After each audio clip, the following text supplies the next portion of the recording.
Saudara, warga menggeruduk dan merusak salah satu rumah di Sukabumi, Jawa Barat yang dijadikan sebagai tempat beribadah. Gubernur Jawa Barat Deddy Mulyadi pun merespons dengan memberi bantuan uang kepada pemilik yang rumahnya dirusak warga. Polisi juga memasang garis polisi guna penyelidikan lebih lanjut.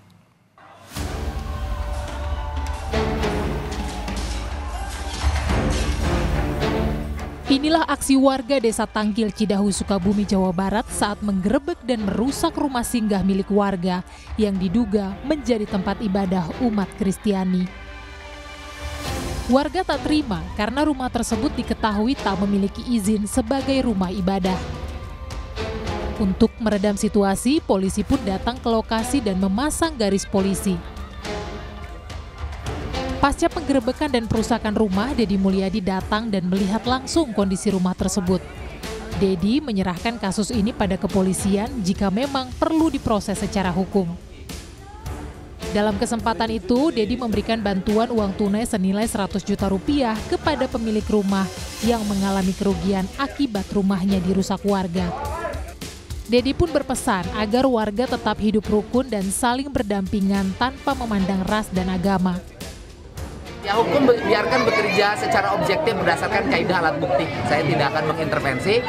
Urusan hukum saya serahkan sepenuhnya prosesnya kepada aparat penegakan hukum. 100 juta itu dari pribadi atau dari uang negara, Pak? Pribadi saya. Dari pribadi gubernur berarti ya 100 juta. Oke. Terima kasih.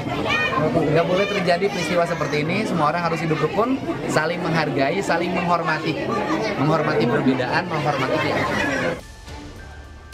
Polres Sukabumi pun menggelar pertemuan bersama Forkopimda, Forum Kerukunan Umat Beragama, dan MUI untuk bermediasi.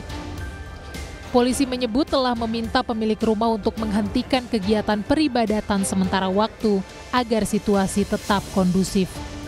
Kapolres Sukabumi AKBP Samian bilang polisi telah memeriksa 9 saksi atas kasus penggerebekan dan perusakan rumah untuk penyelidikan lebih lanjut. Saat ini sudah 9 orang saksi dan ambil keterangan dan proses hukum tentunya sebagai akuntabilitas adanya laporan penyidik menindaklanjuti dengan profesional dan profesional.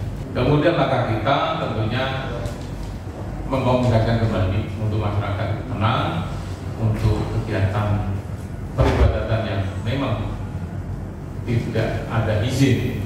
Saat itu memang tidak ada izin karena tempat itu tempat ibadah atau rumah singgah untuk dihentikan sementara waktu supaya situasi kondusif. Rumah yang dirusak warga diketahui digunakan sebagai tempat retret atau pembinaan kerohanian oleh remaja dan pemuda Kristiani dari luar daerah Sukabumi. Kasus ini kini telah diselesaikan secara kekeluargaan, sementara proses hukumnya ditangani oleh Polres Sukabumi. Tim Liputan Kompas TV.